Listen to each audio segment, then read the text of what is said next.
Assalamualaikum warahmatullahi wabarakatuh. Saya Siti Amiati dari kelas 11 IPA 3. Saya akan menjelaskan fungsi organ utama dalam sistem endokrin. Pertama, kelenjar hipofisis. Kelenjar ini memiliki peran penting karena menghasilkan hormon-hormon dalam jumlah paling banyak, dan hormon ini berguna menjadi pengatur bagi sama lain. Bentuk dari kelenjar ini sendiri cukup kecil, yakni hanya memiliki ukuran 1,3 cm dan bentuknya bulat. Kelenjar ini dibagi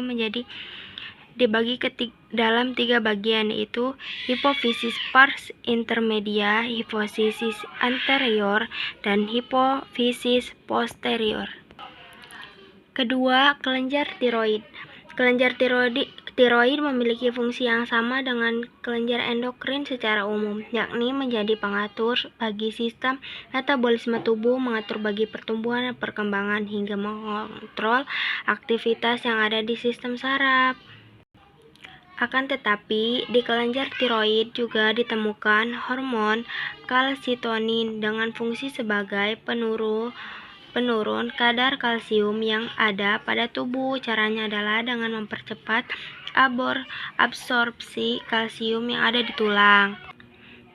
3 adalah kelenjar paratiroid. Kelenjar ini terdiri dari 4 kelenjar yang letaknya ada di belakang kelenjar tiroid, dan fungsinya sebagai pengatur kalsium di dalam aliran darah, baik untuk menaikkan kadar kalsium maupun untuk menurunkan kadarnya. Kelenjar ini juga berfungsi untuk mengatur metabolisme fosfor. 4. Kelenjar adrenalin. Kelenjar adrenalin ada di bagian atas ginjal dan bentuk mirip dengan bola. Kelenjar ini dapat memproduksi hormon, dan fungsi dari hormon ini adalah untuk mengontrol ion anorganik. Hormon ini juga berfungsi untuk mengontrol metabolisme glukosa yang ada pada tubuh, mengontrol pembuluh darah di otak dan otot, hingga ikut dalam mengubah glikogen dan mengubahnya menjadi glukosa, serta berfungsi untuk merespon gerak peristaltik.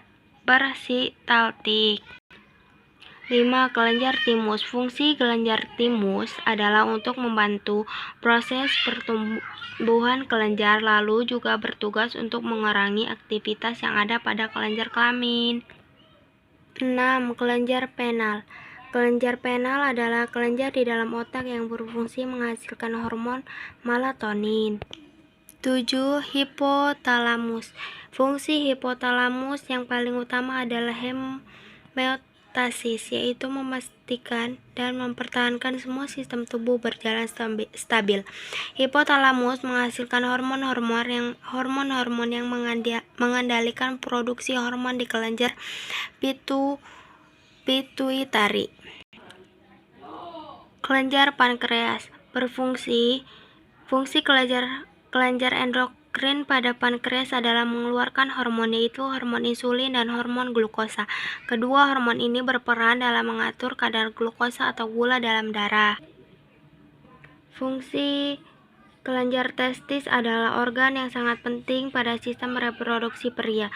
Fungsi testis adalah untuk memproduksi sperma dan hormon testosteron. Yang terakhir adalah fungsi ovarium. Ovarium yang berfungsi memproduksi sel telur dan mengeluarkan hormon. Sekian penjelasan dari saya. Wassalamualaikum warahmatullahi wabarakatuh.